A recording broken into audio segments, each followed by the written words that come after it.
We are live. We're back in Genesis chapter 12 tonight.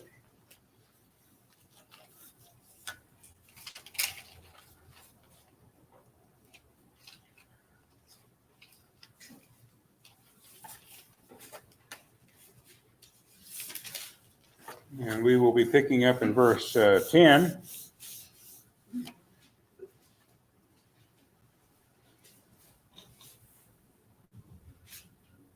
Genesis chapter 12, beginning in verse 10. Now there was a famine in the land. So Abram went down to Egypt to sojourn there, for the famine was severe in the land. And it came about when he came near to Egypt that he said to Sarai his wife, "See now, I know you are a beautiful woman. And when the Egyptians see you, they will say, 'This is his wife,' and they will kill me, but they will let you live. Please say that you are my sister, so that it may go well with me because of you, and that I may live on account of you." It came about when Abram came into Egypt, the Egyptians saw that the woman was very beautiful. Pharaoh's officials saw her and praised her to Pharaoh, and the woman was taken into Pharaoh's house.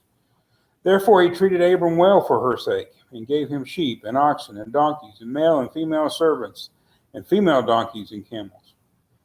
But the Lord struck Pharaoh in his house with great plagues because of Sarai, Abraham's wife. Then Pharaoh called Abram and said, "What is this you have done to me? Why did you not tell me that she was your wife? Why did you say, 'She is my sister,' so that I took her for my wife? Now then, here is your wife, take her and go." Pharaoh commanded his men concerning him, and they escorted him away with his wife and all that belonged to him. Okay. So far, Sherry has logged in, so we're glad to see that. What do we think about this story? This kind of really first Abraham narrative, other than the calling and everything. This is like the first story where Abraham is on center stage. What do we think about that? What's that? I said it doesn't pay to lie. But it was only a little lie. Let's keep that in mind. It doesn't pay to lie. He seemed to be more interested in himself than he was in his wife. Right. Okay. He wanted to save his own hide. Husbands never act selfishly, do they? So this is really unrealistic, this story.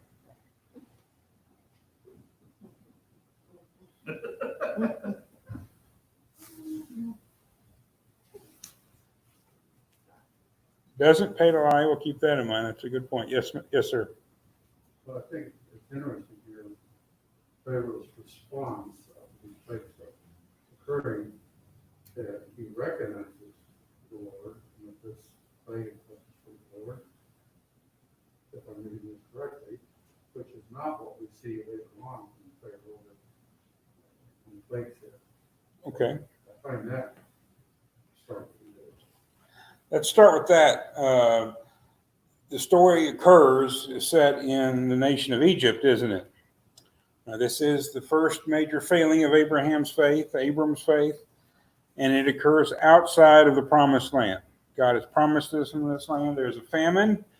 Abraham goes to Egypt because of a famine. Does that sound familiar? No. Hardship in the land, you go somewhere else. In the case, it happens to be Egypt, and he interacts with Pharaoh. So this is all very familiar to the early readers. When they sit down and read this story, this is our story. You know, the nation that came up out of Egypt, they had gone down there because of famine too. Jacob's family went down there because of famine. So he's just doing what his granddad did. When it was a hard time, it was time to go to Egypt and endure the famine or survive the famine, because that's where you were. So that's a part of the failing that occurs, is that Abraham is out of the land that God has promised him. Okay. Any other thoughts about Abraham being in Egypt here?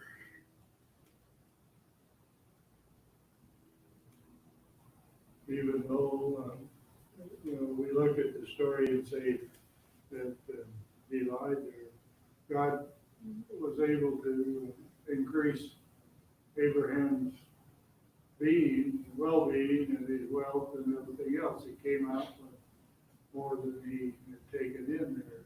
So God was able to take a problem, I guess, or whatever you want to call it, and turn it into a blessing. Okay. That brings us to Alma's point, the very beginning, which is it doesn't pay to lie. I think that's the message we teach our children, isn't it? That's what we try to tell them. If we find out that they lied about something and got something as a result of it, we want to make them give it back. If you ever were a kid and you had sticky fingers at the general store and walked out with a candy bar you weren't supposed to have, you might have had to go back to the store owner and apologize or whatever. No, I made mine take it back, You made yours take it back, okay? and I stood outside the door, So, and I told him, I said, you go with my niece and my son.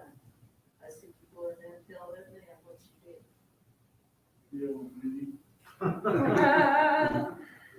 And I told them after that, if you ask for something, and they said, no, you can't have it, get yourself a job and work for the money, and then you go buy it. And don't lie to me, because if you do, you're gonna get your fanny tore. So Alma raised her kids right. She taught them not to steal, not to lie, to work for the things that they want and need, and discipline them. She did not spare the rod or spoil the child. So that's good parenting, that's for sure. Yes, sir. Lie, especially when you go to jail. Yeah. Yeah, we can't parent like that anymore. And it's interesting that somebody did have to suffer over this lie. Mm-hmm. So think about that. I think it's important to realize sometimes our actions might not hurt us personally. And in effect, what happened here? Pharaoh suffered, and that's kind of one of the most surprising parts of the story, is that it contravenes really our basic sense of morality. The hero, the good guy. Abraham is the man of faith. He is God's man. He is the one exclusively worshiping God. He is the one who lies, and he is the one who is blessed. This does not back up Alma's basic parenting scheme, which I endorse heartily. That's exactly what you're supposed to do with your kid. But it runs contrary to this story, doesn't it? Abraham lies. Abraham is blessed. And what's at stake with that lie? Well, yeah, what if God doesn't intervene? What if it just goes forward naturally? What happens?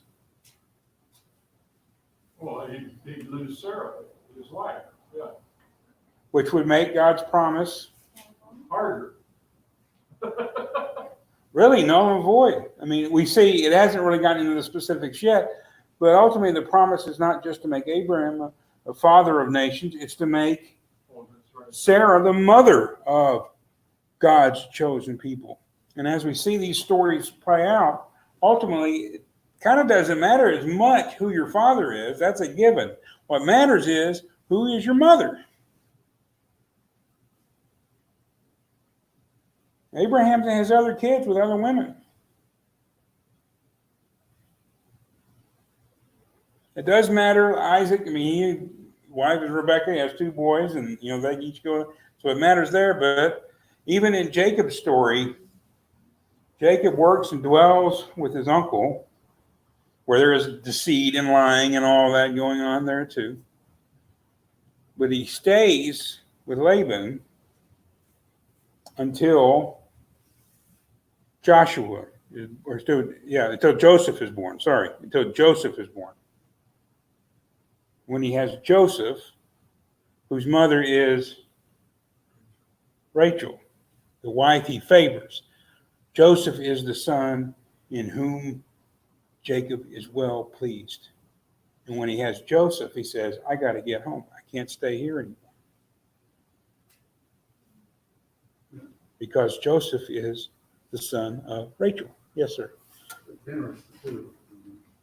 Go back and figure out the age of Abraham, how old they are. But yet, even at that age, he's still worried. She was a looker, huh? Maybe there was something different back then. Maybe she had a really good veil. I don't know, but whatever. He foresaw that she would attract attention. And the other people around saw him tell the Pharaoh, beautiful woman.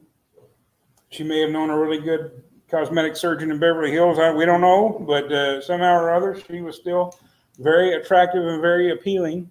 enough that Abraham saw it. Enough that Pharaoh, But it an wasn't- emperor who has multiple wives already, says, I want her in the harem. I guess it's one of those cases where we can say age doesn't matter. Age ain't nothing but a number. Huh. There you go. But it is, it's today, we look at 74, 75 years. Yeah. Going on here. We think it should be a non-issue, but apparently, then it was an issue that we can see it had an effect because of what Pharaoh and the people around him said, hey, Pharaoh, you can see this woman. And her barrenness is not physically manifested. You know, a woman is not, as we know now, there's no real correlation between your outward appearance and your internal workings or whatever, but a beautiful woman gives forth the image of fertility. I mean, especially in the culture, Pharaoh's he doesn't want just another concubine or whatever. He wants another wife. He's wanting more kids. So outwardly, she appears to be perfectly fertile. In reality, she's not. Now, what is at the core of all that, though? What is the commodity being traded here?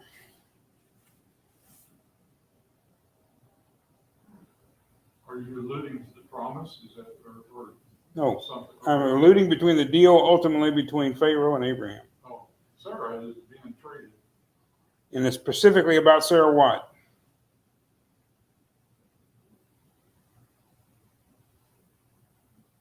Did you say why? What about Sarah is in play here? Her beauty? Oh, Her beauty, oh, her sexuality. oh, okay. He doesn't want just a pretty face around the pyramids. I mean, he's wanting, What's that name? he wants to be with her sexually and have children with her.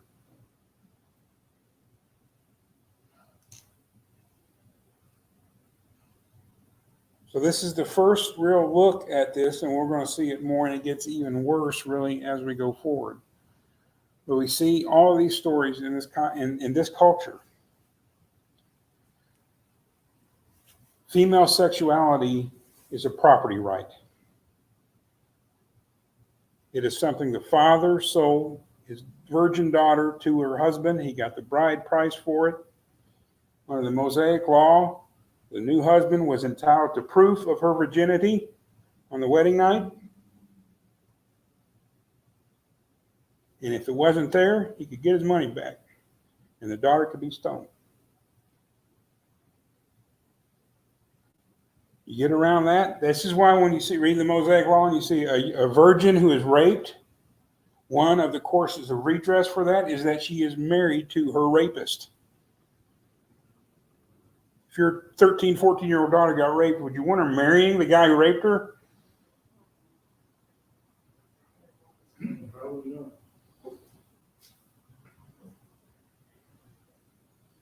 And you see, this is, again, they're not under the law, but the first readers of the story were.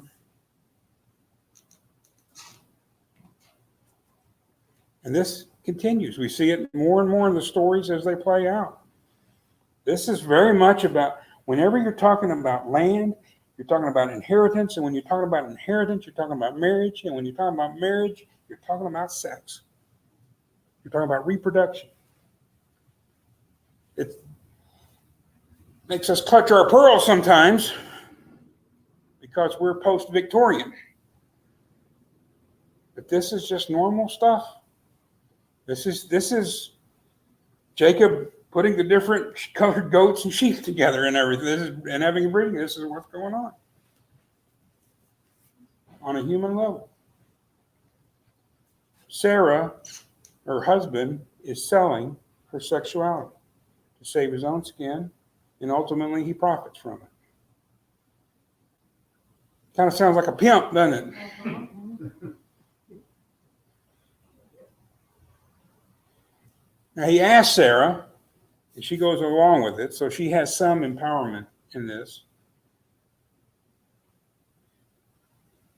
But this is when we put ourselves in these stories, and when we teach our kids these. Now, do you want to teach a 6-year-old boy this story? No. Does Mason need to hear it at that level? No. Is it here in the story, though? Am I making all this up? It's right there. No, but you're going to a degree that I've never heard it done before. Well, And this, part of it's the societal difference, meaning the woman was not free, and almost you could say, he's telling her what she's going to do. She is the wife, and she is not considered.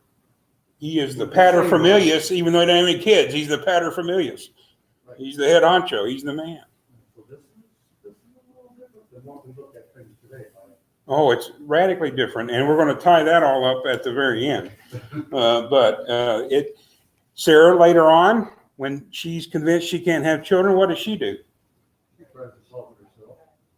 She gives Hagar. She gives Hagar's sexuality, her slave's sexuality, to her husband. That works out real well too, doesn't it, for everybody? It's a multi-layered and a lot of outcomes, and some of them are actually kind of good. But it's a brutal world. I mean, on that level, you start to see the intense vulnerability. This is the wife of a wealthy, powerful man, and she is incredibly vulnerable. The story of Jephthah's daughter in the book of Judges. Her dad is the big general, the big military, most powerful guy in Israel. He goes around, wages war and wins all the time. He's born into illegitimacy himself, rises socially through violence, has his own daughter, and is sacrificed. She too, even though her dad is the most powerful guy around, her situation is still very vulnerable. And women, I mean, if anyone ever tells you the Mosaic Law, the Old Testament, anywhere in the Bible really treats women equally with men, they haven't read the Bible yet. There are double standards. Now, some of this is tied, I think the Bible points us in a direction towards honoring and improving and loving and treating women as, really the helper, the helpmeet, the male and female he created. That's how it starts out. It goes way south very quickly with, I guess you could say, Eve, and then constantly trying to push back. But it's so far that you start out, and these are God's people. This is the family of faith.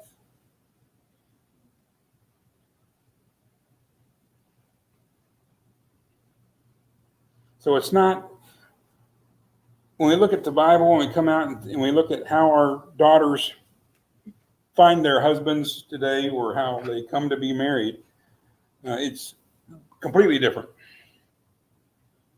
It's got nothing to do with any of this stuff. Sometimes they still want the blessing of their parents, or they'll listen to the counsel of their parents or whatever, but it's not like this. It is nothing. This still happens in some parts of the less developed world, but this is absolutely quid pro quo. This for that.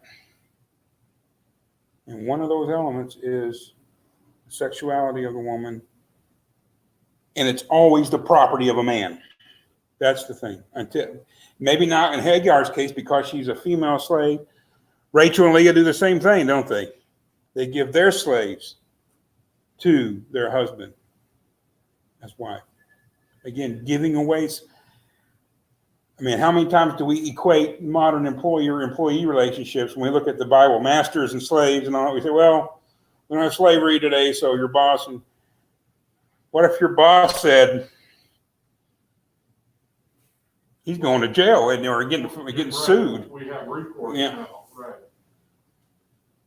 So it's a very different world, and this is it just brings out the vulnerability of women in this culture. Absolutely, the vulnerability. And if Pharaoh had sex with Sarah before all this happened, in reality, there is no going back to Abraham. There is no restoration of that relationship.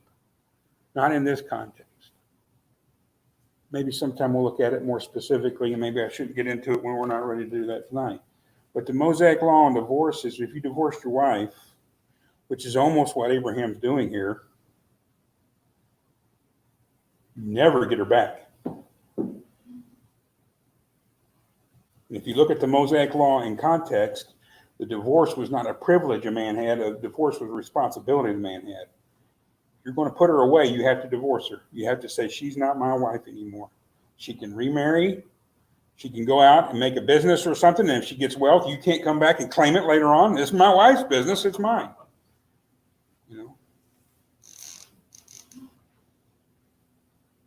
I mean, it's a very different world, a very different.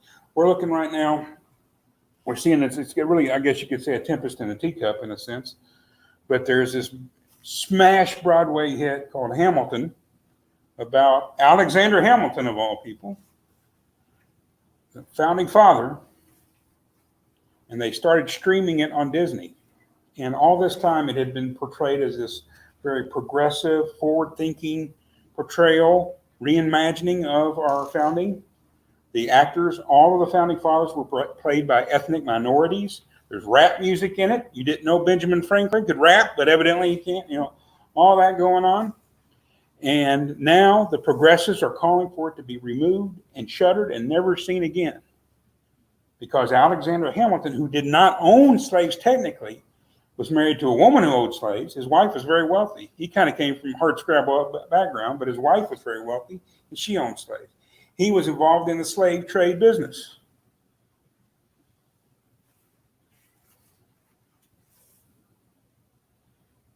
How we look at those stories, how we look at all those people. I mean, when I was a kid growing up, the founding fathers they were sanctified. I mean, they were saints in our culture, in our school. And my parents, thoroughly Church of Christ. We didn't have saints. We didn't have any of that stuff. But, I mean, never a dirty word was uttered about, a disparaging word was uttered about the founding fathers. I mean, they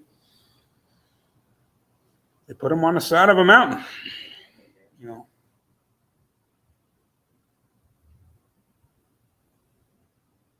We'll talk a little bit more about some of those guys later on, but this is the first guy on Israel's. If they had graven images and everything, if they had statues and monuments, Abraham's going to be up there. He's going to be one of the four. That's for sure. He would have been on Israel's Mount Rushmore. And this is the first thing he does, is sell his wife's sexuality and put it at risk in perpetuity, actually taking God's promise as we understand it and know it later on and putting it completely at risk. And who? Just to save himself. Just to say, out of fear, because his faith fails. And who does God punish for that? Pharaoh. We're going to look at it again in Genesis chapter 20. He does the same way with the guy named Abimelech. Who does God punish? Threaten in that case. He comes to him in a dream. Who does God threaten? Abimelech. And that one's really, in a way, even worse when you look at what happens as a result of it. Now, how do we look at this and think, whether it's this one or Abimelech or whatever. But since they are punished, and in this case, the punishment was fairly severe for Pharaoh.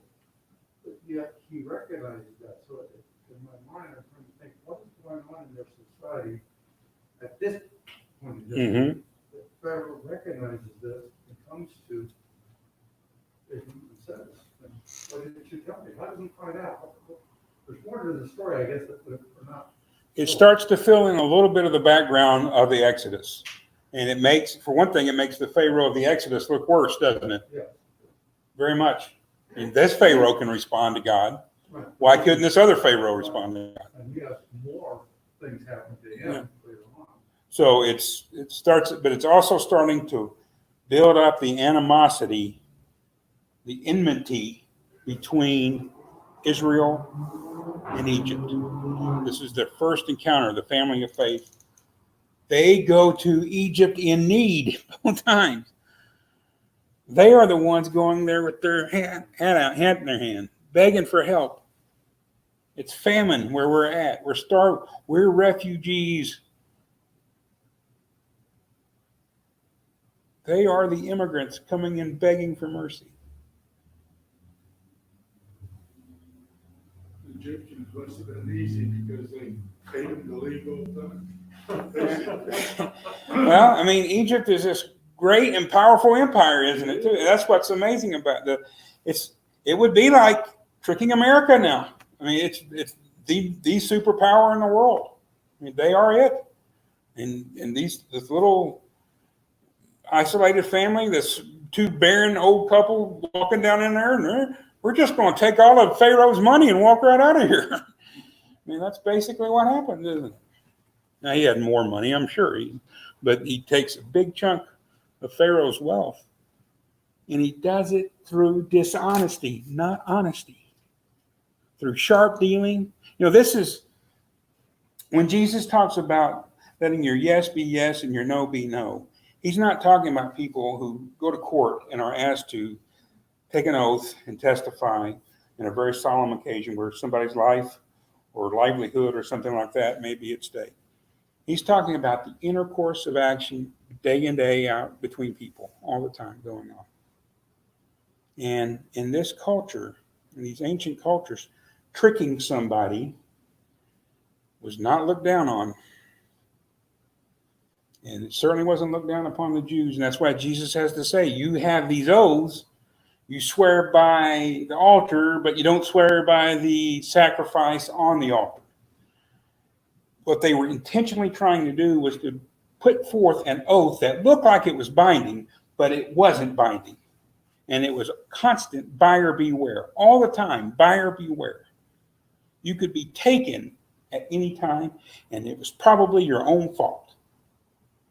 You should have looked at that oath, listened to the oath more clearly. It's all on you. Being deceitful, being tricky, being a confidence man, inspiring confidence in someone so that they convey goods to you, and then you end up with it, and they get nothing out of it. It's an honorable way to make a living in the culture. Even after Jesus. Now, Jesus' message, I think, is to reject that. To say, no, let your yes be yet. Be basically decent, honest people.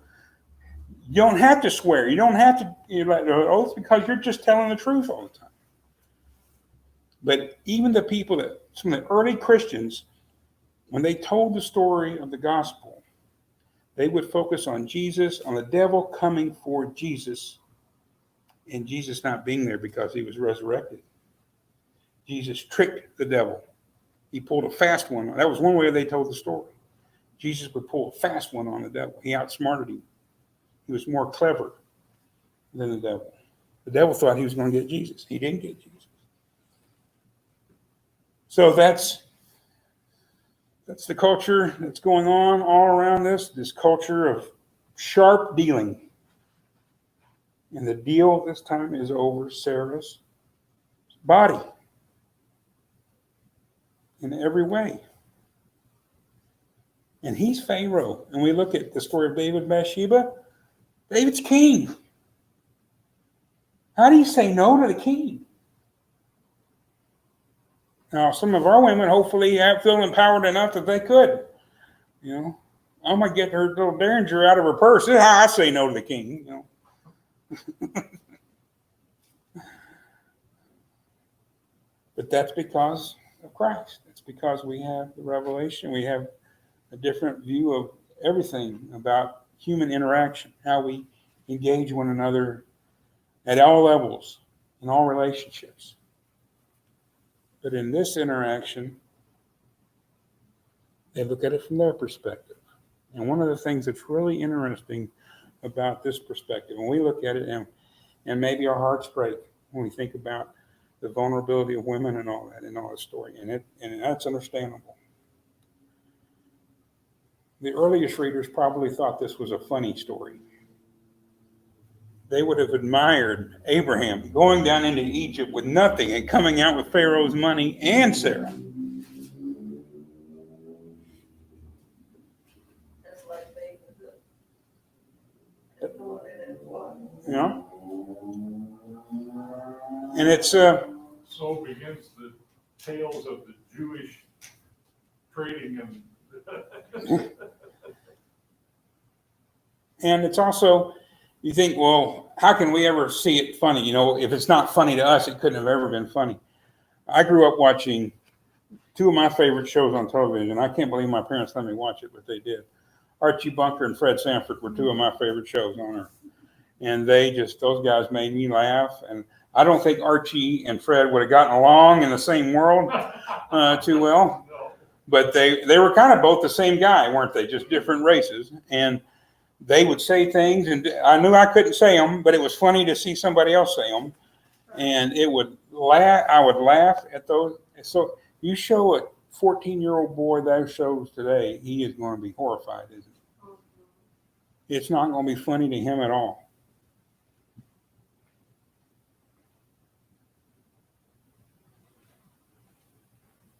You can't put down gay people. You can't talk about race like that. You can't use those slurs like that. You can't do any of that stuff.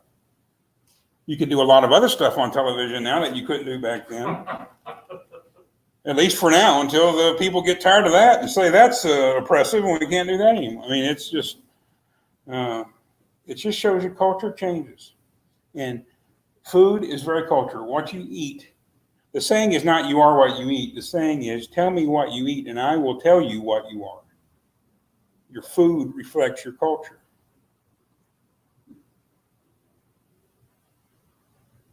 Humor is very cultural. If you've ever tried to watch German comedy, you'll see it's very cultural. You're like, what are those crowds laughing at? You know, that's just mean. It's what you were probably end up thinking. That's not funny. That's me. You know. They may say, what's so funny about somebody slipping on a banana peel? I mean, who left that banana peel there?